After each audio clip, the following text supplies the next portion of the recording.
All right, prediction time here on the Cavalier Insider Pregame Show. Andrew Ranspacker and Jerry Ratcliffe breaking down Virginia Tech and Virginia as these two rivals go at it for another time at Scott Stadium at 3:30 p.m. is the kickoff. And I'll give my prediction first. As Virginia Tech, in an effort to make it 10 straight in this rivalry, and I believe 14 of the last 15, also with a chance to go to the coast or win the Coastal Division should North Carolina knock off Duke.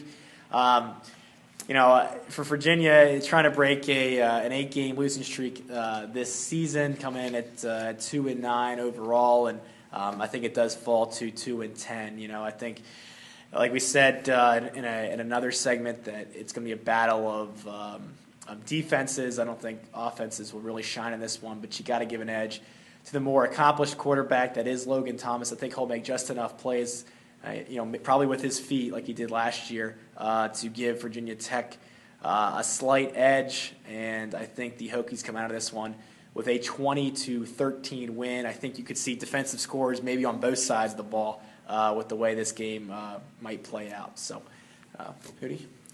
Yeah, I couldn't disagree with that.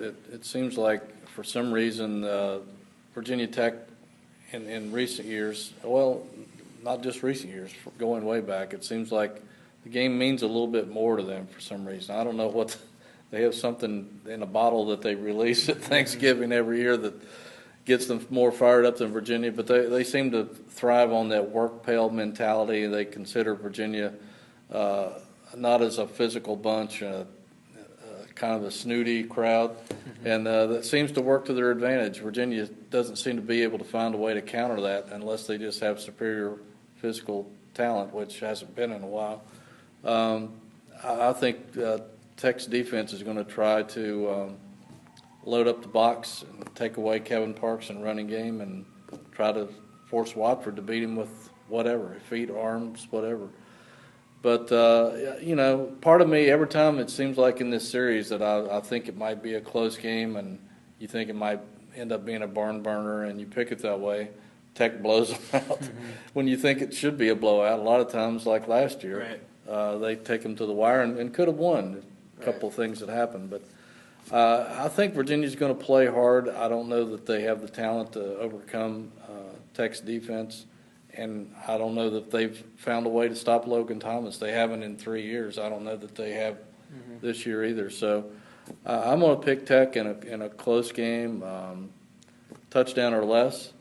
But I wouldn't be stunned if Virginia somehow found some way, I don't know how, right, some way to pull off the upset.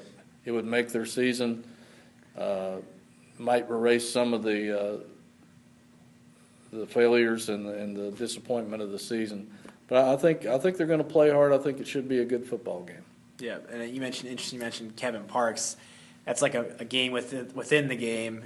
Virginia needs to establish its run game to have a chance in this one. Virginia Tech, number one defense in the ACC against the run. Kevin Parks, I think, needs 74 yards to reach 1,000 for the year, which would be the first time since 2004. UVA's had a back to do that.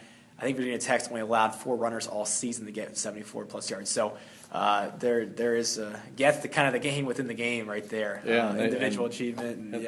They shut down Perry Jones under similar circumstances last year too. Yeah. So that seems to be another little, like you say, a game within the game. Right. So who knows what will happen? Again, like Hootie said, Virginia could have a shot, or it certainly does have a shot to break this streak and make everything well for what otherwise has been a pretty disappointing campaign. So that does it for our season here on the Cavalier Insider Pregame Show. Thanks for watching.